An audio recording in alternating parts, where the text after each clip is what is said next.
뭔가 근본적인 개혁이 필요하다라고 느끼는 사람들이 등장했습니다. 그 중에 한 명이 바로 지금부터 소개할 루터라는 사람이죠. 사실 되게 입지전적인 사람입니다. 옛날에 동독 지역, 독일 사람인데 그 지역의 조그만 도시, 탄강 도시에서 태어났고 광부의 아들이었습니다. 그런데 되게 똑똑했어요. 되게 똑똑해서 집안에서 열심히 공부를 시켜서 당시에 대학에 갔습니다. 가난한 시골집에서 아들이 공부 잘해요. 그러면 소 팔고 논 팔고 해가지고 걔를 서울 보내서 공부시키잖아요. 네. 그럴 경우 그 아이가 주로 뭘 공부하죠?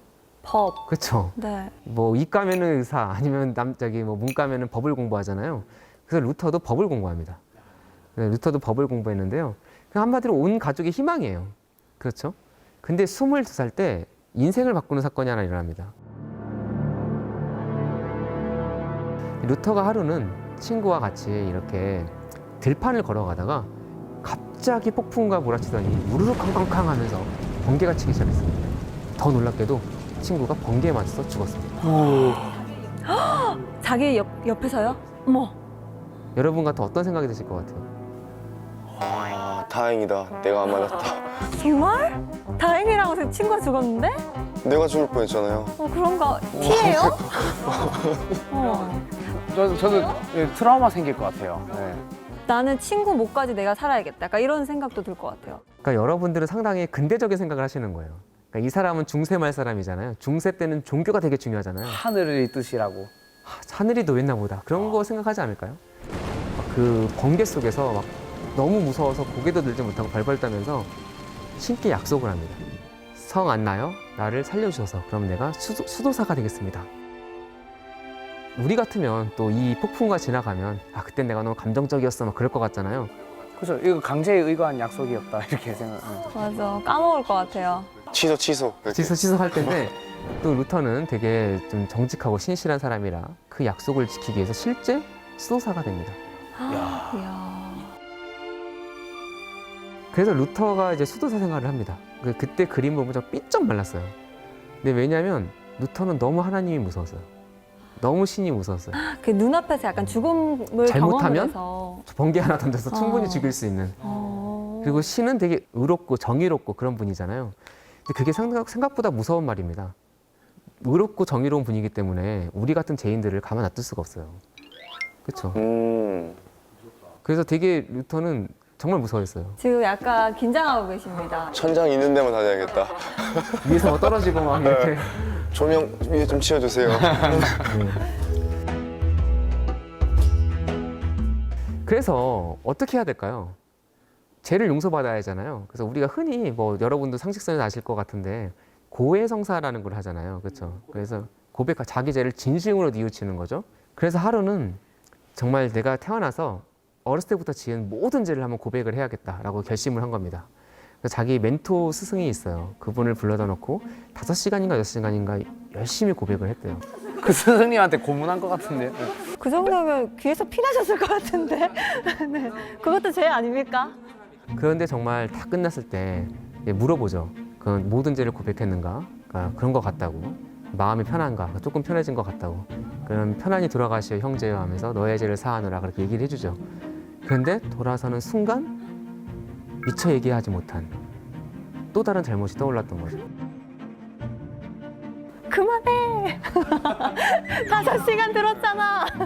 제가 이런 말씀을 드리는 이유는 이게 루터만의 고민이었을까요? 무슨 얘기냐면 중세 말이잖아요. 그 당시 종교가 차지하는 비중은 우리의 상상을 넘는 겁니다. 정말 삶이 교회에서 시작해서 교회에서 끝나요. 그러니까 그 당시 사람들에게 루터가 했던 고민이 되게 생소하진 않았을 겁니다. 그렇죠? 많은 사람들이 고민했던 거일 거예요. 자, 그래서 루터가 이제 한마디로 되게 절망에 빠져 있었던 그런 상황에서 한 가지 이제 전기가 찾아옵니다. 당시로선 신생대학, 지금은 500주년이 넘은 비텐부르크 대학의 신약 교수로 가게 됩니다. 놀랍게도 이제 교수가 돼서 가르쳐야 하잖아요. 그래서 이때 성경을 제대로 처음 읽어봐요. 근데 그게 약간 이해가 안 되잖아요. 네. 어떻게 그럴 수가 있는가? 사실 루터뿐 아니라 대부분의 사람들이 성경을 잘 못 읽었습니다. 왜 그랬을까요? 보급이 많이 안 돼 있었어. 어려워. 너무 어려운 말이라서. 더 정말 정답이 나왔는데요. 일단 되게 비싸요. 비싸요? 책이. 책 자체가 비싼 거죠. 그렇죠? 그러니까 종이가 아직 보편화되지 않았고, 그리고 성경 정도 되면 되게 중요한 책이잖아요. 보통 성경은 양피지. 양피지 뭔지 아시죠? 양 가죽으로 만든 거. 오. 양피지에 이제 그러니까 완전히 고급 종이의 수작업으로 새기는 거죠. 근데 양피지가 얼마인가? 지금 제가 한번 알아봤거든요, 어제. 지금도 양피지 A4 용지로 사면 15,000원이래요. 지금 가격이. 근데 당시는 대략 5만 원은 넘었어요. 그리고 성경 정도 되려면 2,000페이지 정도 되는 책을 만들려면 양 200마리가 필요했답니다. 이야. 그러니까 엄청 비쌌겠죠? 양고기 많이 먹었겠다. 그러게요. 네, 하여튼 그러게요. 가끔 궁금해지네요. 양고기의 소비와 분명 상관이 있을 것 네. 같은데. 그러니까 양 종이를 만들려면은 양을 잡으니까. 칭따오. 네. 그래서 1400년대 중반에 이 성경책 구텐베르크라는 사람이 만든 성경책이 50불텐이었는데 이게 얼마인가? 대략 일반 노동자의 2년, 3년치 연봉 정도였어요. 되게 비싼 책이에요. 와. 그러니까 거기다가 방금 말씀하신 것처럼 그 당시도 성경을 라틴어로 적었거든요. 라틴어로. 그러니까 모국어가 아니에요. 그러니까 뭐 예를 들어서 우리나라에서 막 책이 한 1,000만 원 하는데 한자로 적혀 있어. 아유, 그럼 누가 읽겠습니까? 못 사요, 못 사요. 그쵸. 일단 1,000만 원이라서 못 사요. 못 사고 또 사도 못 산들 읽어요. 못 읽고. 네. 그러니까 그런 뭐 약간 제가 쉽게 얘기했는데 뭐 그런 수준이었던 것이죠. 그래서 이제 신약학 교수가 되면서 성경을 빌려 읽습니다. 제대로 읽어본 거예요. 그러면서 로마인에게 쓴 편지라는 그 성경이 있어요. 신약에 사도 바울이 쓴 책인데 거기 1장을 읽다가 이 사람에게 약간 내적인 변화가 일어납니다. 오직 의인은 믿음으로 말미암아 살리라라는 말이 나옵니다. 이게 무슨 말이냐면은 인간이 어떻게 의로워질까? 열심히 내가 착한 일을 하고 선행을 하고 자기 고행을 한다 해도 신은 너무나 의롭고 정말 무결한 분이기 때문에 우리가 그 정도에 이를 수가 없어요. 그러니까 어떻게 그런 구원을 얻을 수 있는가? 신을 믿을 때, 믿음이 있어야 된다. 그렇죠? 그분을 예수 그리스도가 인간을 위해서 돌아가셨잖아요. 모든 인류의 죄를 사하기 위해서 그걸 믿을 때 그분의 의가 나의 의가 된다. 예, 그거를 읽고 루터가 크게 깨닫고 정말 이게 아니구나. 나는 그동안 이 죄를 없애기 위해서 온갖 짓을 다 했는데 그게 아니구나. 내가 믿으면 구원을 받을 수 있구나. 이걸 깨닫게 됩니다. 그런데 다시 한번 말씀드리지만 루터만의 고민이 아니었잖아요. 루터가 이 말을 했을 때 정말 많은 사람들이 와 하면서 동감하는 게 있었겠죠. 1515년에 루터가 자기의 생각을 정리를 해요. 97개 항목으로. 그리고 동료 교수들한테 읽어보라고 줍니다. 그런데 저도 가끔 뭐 미안한 얘기지만 동료 교수님들이 책 썼다고 이렇게 주세요 하면 읽어보라고. 죄송한 얘기지만 잘 안 읽거든요. 그 교수님들 보고 계실 수도 있고. 죄송합니다. 네.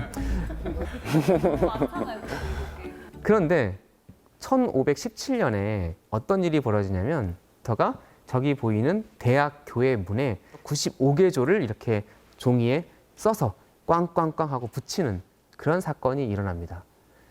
그래서 사실 이거를 우리가 종교개혁의 시작이다라고 얘기하거든요. 그럼 루터는 왜 대학 교회에 이렇게 붙이게 되었을까? 바로 면벌부라는 것 때문입니다.